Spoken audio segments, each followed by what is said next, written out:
très heureux aujourd'hui de recevoir sur notre plateau celui-là qui a fait le serment d'Hippocrate version musique. Lui, il a décidé de soigner les maux de la société et ses fans, voilà, les docteurs, avec beaucoup de musique. Bonjour Derkeb et bienvenue.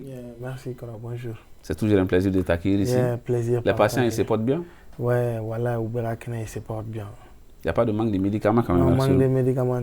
Ça rassure. C'est désormais une habitude de ce plateau, je le disais à l'instant. Si. Alors, il y a un mois, l'épée carré plutôt, sortait. Mais nous allons en parler. Avant, dans le même moment, il y a quand même ce clip qui est sorti, qui m'a personnellement marqué, Survivor. Voilà, c'est vrai qu'on en avait parlé de cet événement un peu tragique qui fait désormais partie de son parcours. Oui. On a même eu ce concert de retrouver avec les fans. Mais cette fois-ci, tu as décidé de parler vraiment avec des mots assez forts, des détails assez poignants. Oui. C'était le moment, il le fallait? Oui. En fait, déjà, ce fut un moment très difficile pour moi. Et surtout, à mon retour, j'avais pas vraiment eu le temps, ni le courage même d'en parler, tellement que je voulais pas trop rentrer dedans. Donc, souvent, les choses viennent naturellement et elles se font naturellement.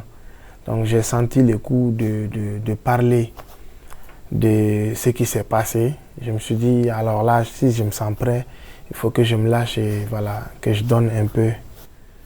C'est un peu comme une confession aux fans. Voilà, merci, you got it. Il fallait se débarrasser de ce voilà, ces poids lourds-là, merci. Je suppose sinon j'espère qu'à partir de là, on se sent bien maintenant. Voilà, on a retrouvé le vrai docteur. Merci, voilà. En tout cas, il y a une chose qui n'a pas été affectée par, on va dire, cet événement assez tragique. C'est ton inspiration. Ça coule toujours à flot. Ouais. Il y a eu Reality avant. C'était une vingtaine de titres. On était tous bien surpris. Après, il y a eu Life Goes On. Life Goes On. 2 volumes. Voilà. Et maintenant, l'épée carrée. Oui. Ça fait de l'inspiration quand même. Pourquoi carré en ce moment? Déjà, pourquoi le titre carré pour l'épée qui comporte 6 titres, il faut le signaler. Un épée, c'est un mini-album. Oui. En fait, l'épée, c'est carré. C'est un projet que j'ai fait en France l'an passé lors de mon séjour là-bas de 2 semaines.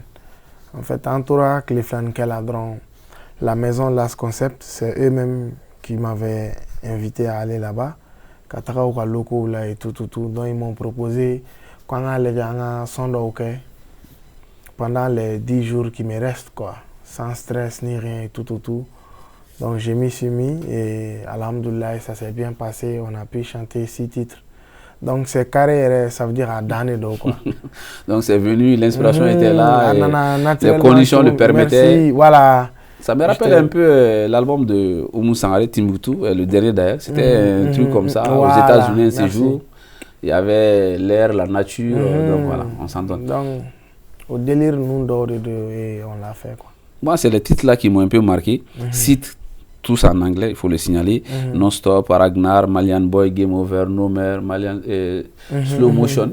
Pourquoi 6 titres essentiellement en anglais? Tout est en anglais. Bon, ça s'est fait naturellement. Mais je peux dire que c'est dû au fait que je sois anglophone un peu de nature. Il en faut anglais. Tu es amoureux de l'anglais, ça c'est Merci, je suis un grand amoureux de la langue anglaise. Donc ça fait que souvent, réfléchir les données, quoi. Je ne fais pas exprès. C'est pourquoi beaucoup ont du mal souvent à déchiffrer tes chansons. Voilà. Parce qu'on sent dans une seule phrase des mots anglais, des mots bambara et des mots français. Français en même temps. C'est devenu le style Derkeb. Voilà, c'est un peu ça. Ça, c'est une vraie ordonnance, ça. Yeah. Maintenant, généralement, les sorties d'épée d'album, on sent qu'il y a des projets derrière. C'est vrai, ça, c'est venu naturellement. Mais est-ce qu'il y a un projet de spectacle derrière? Est-ce que ça va déboucher sur un projet de spectacle, concert, pour le moment, cette année surtout, non. Le projet, c'est carré. On l'a juste balancé comme ça pour les fans. Et pour la constance, quoi, le maintien. D'accord. Mais il n'y a pas d'idée de concert derrière. D'accord. En tout cas, on peut se le procurer, j'imagine. Bon,